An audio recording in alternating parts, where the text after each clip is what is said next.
Yo, what's poppin', y'all? Welcome back to another episode of Grew Up Inside, man. I'm hyping shit today, because I'm in a new space. Me, wifey, and the fam, we moved and shit. We got a bigger spot. So, those of you have been really following me, like on my Insta and Facebook and shit like that. I've seen the pictures, so big shout outs to y'all, man, who have been keeping my shit popping and, viewing and liking my shit. I appreciate y'all, man, for real, 100. For those of y'all that are new to the channel and shit like that, man, yo, what's poppin'? I hope y'all fucks with everything, and if you haven't, go ahead and hit that like and subscribe button, and then also hit the little notification bell, you know what I'm saying? That way, every time I put up a video, y'all can be notified. Holding your motherfucking own, you know what I'm saying? Protecting your neck, guarding your grill, standing your ground, you know what I'm saying? Never being a punk, never backing down. If someone calls you out, don't buck that shit. Don't back down, just stand your ground. Even if you lose, just stand your ground, because in the end, you're going to get more respect.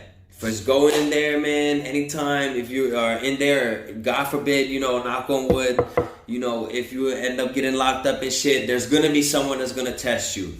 Stand your ground, you don't have to, I'm not saying that you have to go up in there and be a hard ass and fight every motherfucker that you see, and it's not like the movies, or like people tell you when you're a kid, when you go to jail, just fight the biggest and baddest motherfucker that you see, and you're good after that. No, don't fight the biggest and baddest motherfucker that you see. You know what I'm saying? Because that's how you're gonna get your fucking neck broke and face stabbed or stomped the fuck out or whatever. You could get yourself fucked up like that, because you're gonna get tested regardless. So just have that confidence and just carry yourself like a man. Mind your own business. Don't stare at motherfuckers, just like in the streets, just like in school as a kid, there's always a bully at school that's gonna try you, you know what I'm saying, because he tries everyone, especially if you're small and smaller than everyone else, shorter and skinnier, you know what I mean, like I was when I was in school, but, I only got tried maybe once or twice when I was in school, and once motherfuckers see that I'm going to fight and that I'm going to pop, they leave me alone, you know what I'm saying? And then after that, 9 times out of 10, people going to fuck with you more, and people going to respect you more for that, you know what I'm saying? Just because they know you ain't no punk. But don't get it fucked up. There are a few that will strong arm any motherfucking body, or at least try to. And you gonna have to fight, or you gonna have to put some work in and use a weapon or whatever it is that you have to do. You know what I mean? Just whatever you do, don't back down and hold your own. Don't be cocky about it. But if someone comes at you first, you finish it right from the get-go. Growing up, my pops always told me, get off first. If you, as soon as you feel like your shit is in danger or something's bad about to happen to you, because I don't care who you are. When you're in that environment and in that situation, you can feel the motherfucking tension in the air. You can feel it when something is about to happen. You know what I mean? It'll make it gets so tense at times. It'll literally make your hair stand up. You be on point. The motherfucking spidey senses be tingling and shit.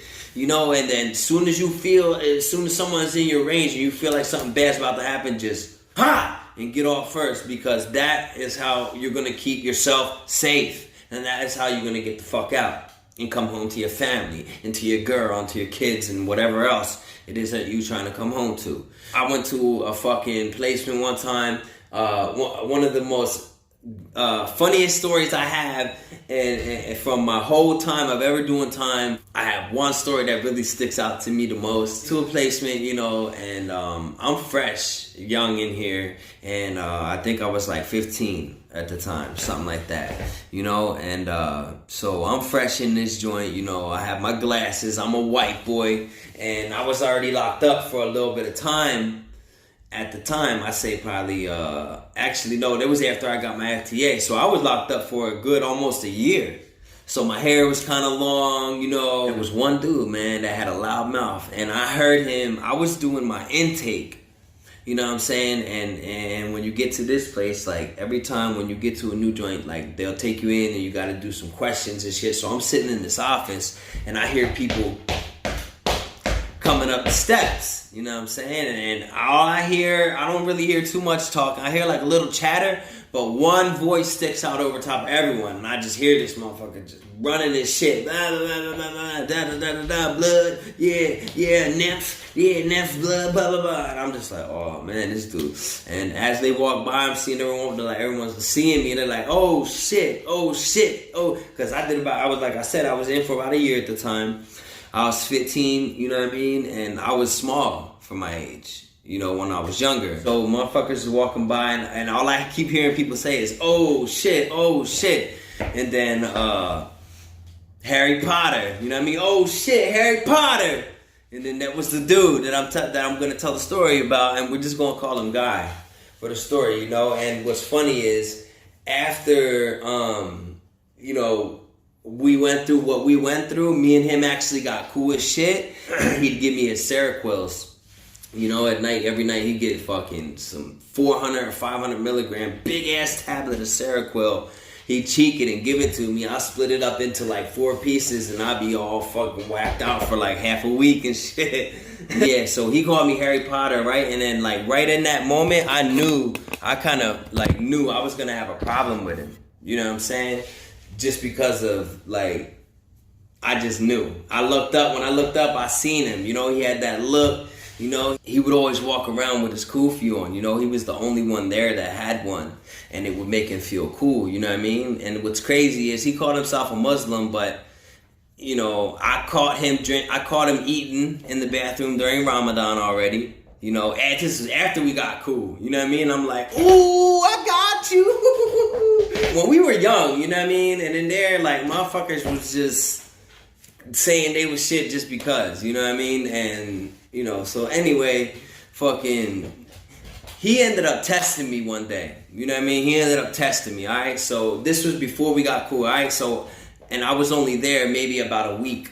Okay, and when you first get to a place, you're on an orientation, which means you're always in your room. Excuse me, I'm sorry. And you only come out for like medical shit and showers, and you come out by yourself. You know what I mean? So for about my first week, I was in orientation, and after that, you know, that's when I was able to start mingling. So it was my first day off motherfucking orientation. I went to school that whole day. Everything was cool. You know what I mean? And then. We came back from school and I'm in my room and I can hear him like talking. He was like, where Harry Potter at? Where that white boy Harry Potter at? Where that white boy with the glasses? Da, da, da, da, da. And I'm in my room like, damn, I know he about to come down here. Like, you know what I mean? I'm just like, fuck it, yo. You know what I mean? When he come in, I'm gonna stand up. I'm gonna just throw my shit up and I'm gonna just beep, catch him with it, right? So he like, where that white boy, where Harry Potter at? I hear him coming, and mind you, I'm 15, and at the time I was short as shit, you know, and I was like maybe fucking, I don't even know, man. I want to say like maybe 135 pounds. You know what I mean? I was small, you know, but I was fast. You know what I mean? That's what always helped me. And my dad would always teach me as a kid, speed beats power. So that was one of my things. I hit hard, but, you know, my speed was always my thing, you know? So I hear him, where that white boy? So he finally gets to my room, and he's like, there you are. And when he came in, I did exactly what I said. I stood up, threw my setup, and bing, caught him with a 2-piece right in his chin. And when I did it, he staggered back and was like, damn, yo. And I'm like, yo. And I'm like, you know, he gave me a hug, hard as shit. He's like, yo, this motherfucking white boy right here just punched me in my chin. He was motherfucking hype. He was hype. He put on for me for like a whole month after that. I swear to God. Oh, I called him beep. I stuck, you know, and then fucking, he was hype, yo, and me and him got tight as shit after that. Oh, anybody that fuck with this white boy right here, he gonna rock out. You know what I mean? This white boy gonna rock out. They gonna have to fuck with me too. You know what I mean? And it just goes to show you, like, He had the biggest mouth. I stood my ground, you know, and in the end, he respected me for that. You know what I'm saying? And everyone else also respected me for that too, because that was the first play, you know? Excuse me, that was the first play right there, you know? I was either going to pass that test or fail that test, you know what I mean? And I passed it. And everyone was clowning on him right after that. You know, they were like, "Oh, you got punched in your shit by that skinny white boy. Yo, that white boy gonna rock. Hey, yo, that anybody fuck with this white boy right here, they gonna fuck with me." You know what I mean? And then right after that, I got a brand new pair of, they came and gave me fucking brand new pair of Reeboks, because Reebok Classics was the thing in there at that time. So they gave me the brand new black Reebok Classics with a strap. You know what I'm saying? They came and brought me a couple pair of jeans, but a couple fresh ass white tees. They gave me brand new beanie. Like, everybody was just fucking with me, and it was all because I held my own.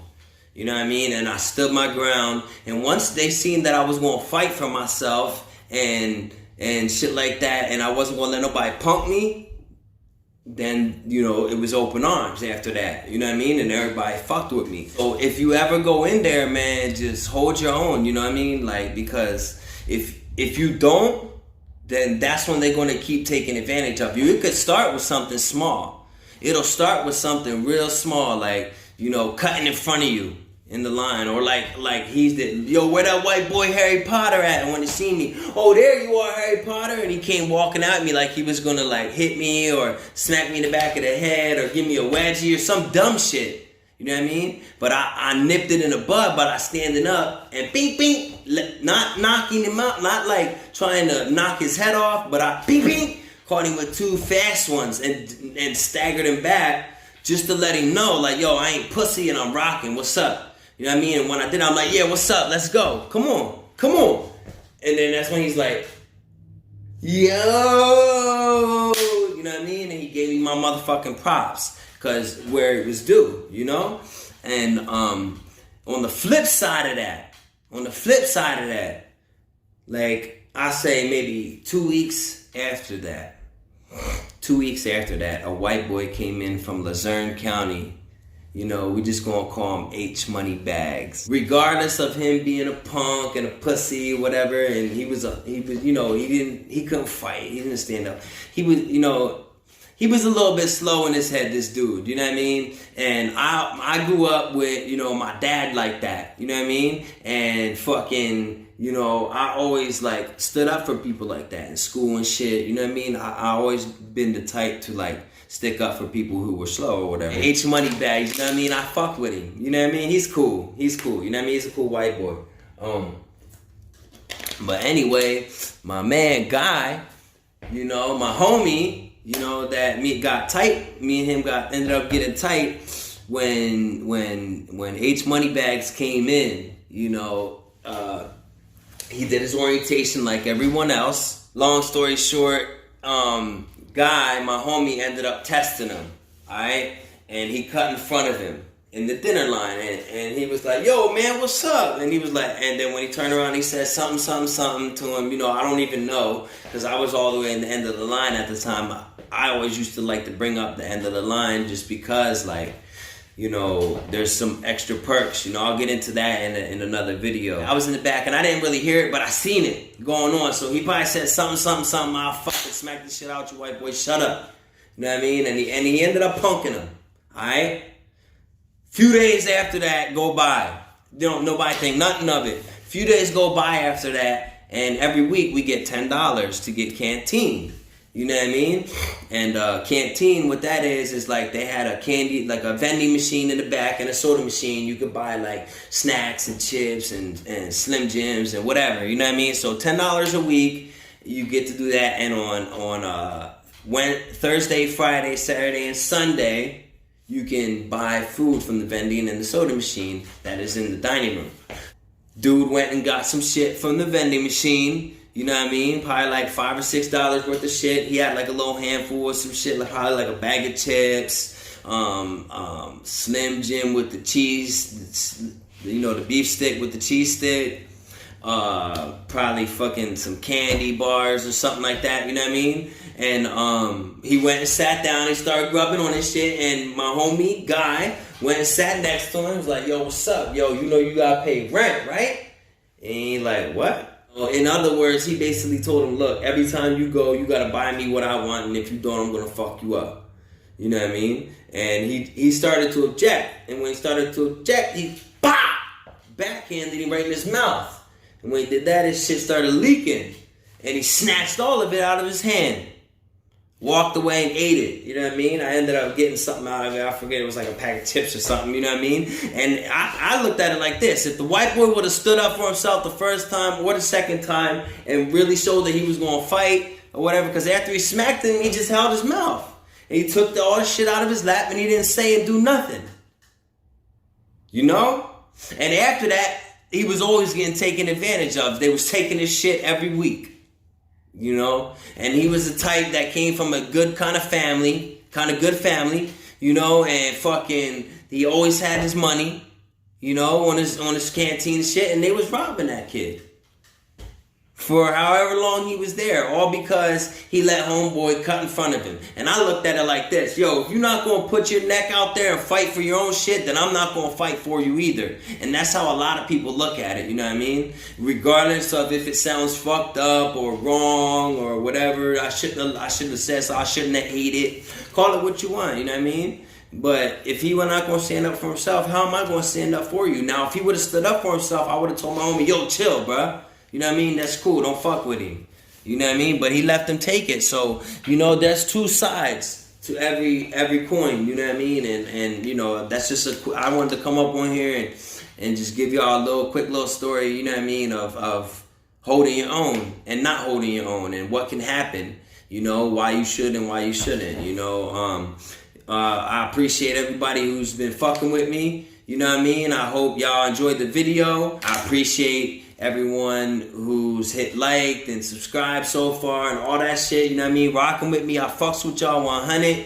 Y'all the shit. If y'all didn't, you know, go ahead and hit that like and subscribe with the little notification bell. Stay tuned and keep fucking with me, man. Yo!